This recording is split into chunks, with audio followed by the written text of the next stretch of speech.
Good morning. Our devotion for today is taken from the Psalm for this coming Sunday, and I'd like to read a little bit larger portion of that. It is Psalm 145, and so it begins. It's titled "The Greatness and Goodness of God."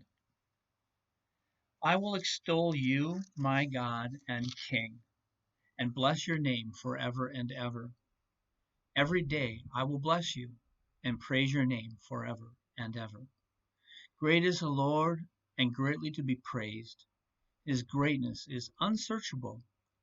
One generation shall laud your works to another, and to declare your mighty acts.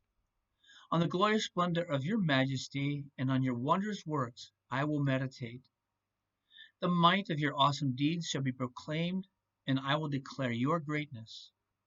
They shall celebrate the fame of your abundant goodness, and shall sing aloud of your righteousness. The Lord is gracious and merciful, slow to anger, and abounding in steadfast love. The Lord is good to all, and his compassion is over all that he has made. All your works shall give thanks to you, O Lord, and all your faithful shall bless you. They shall speak of the glory of your kingdom and tell of your power, to make known to all people your mighty deeds and the glorious splendor of your kingdom. Your kingdom is an everlasting kingdom, and your dominion endures throughout all generations. The Lord is faithful in all his words and gracious in all his deeds. The Lord upholds all who are fallen and raises up all who are bowed down. Thought about this psalm. My supervising professor at seminary was Dr. James Lindberg, and he wrote a book on the Psalms, and so I thought I would share a little bit of what he commented on. It just made me marvel at this psalm again. He says the writer of Psalm 145 thinks big.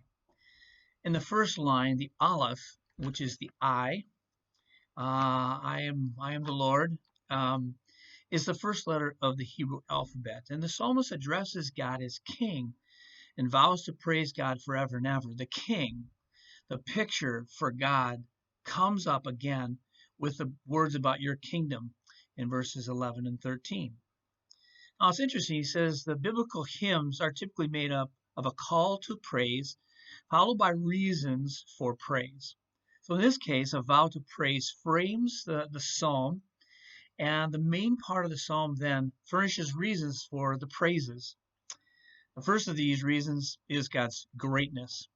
And starting at the beginning and end of this segment, the writer is thinking of the mighty acts that God has done.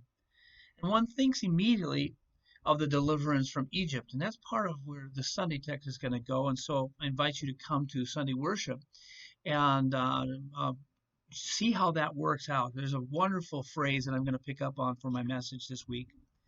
So one thinks immediately of the deliverance of Egypt, the mightiness of God, and leading them through the wilderness and finally the conquest of the promised land. You think of all the things that took place in order to conquer that land.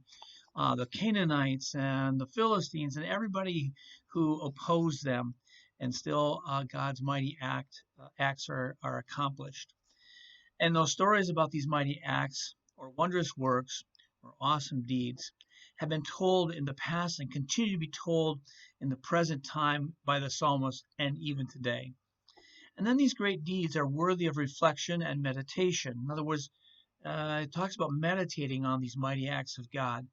And sometimes we, especially in a time of pandemic or something difficult in our lives, we let those things dictate where our minds go.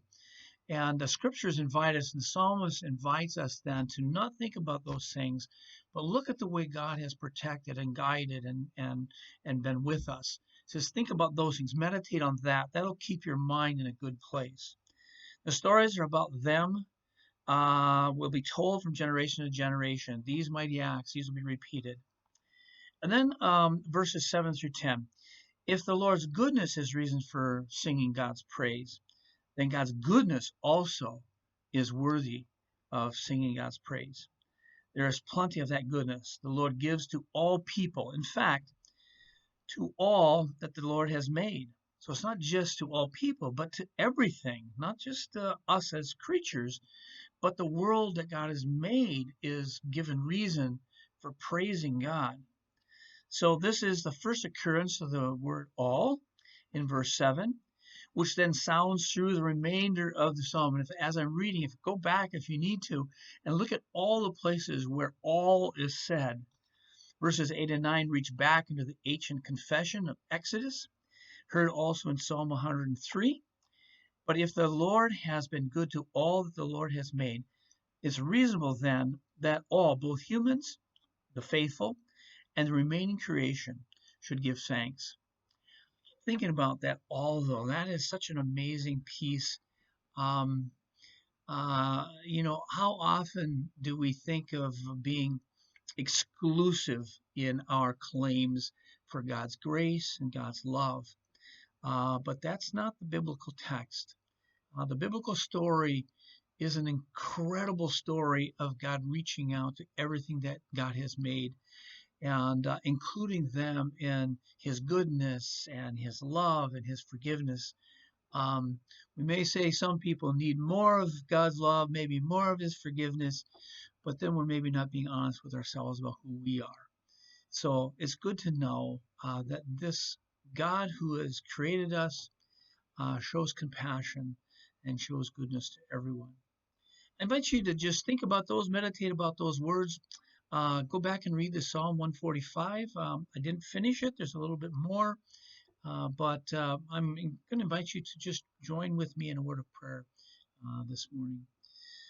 Good and gracious God, how wonderful it is to hear of your goodness and your greatness, and how that goodness and greatness is used for the benefit of all that you have created.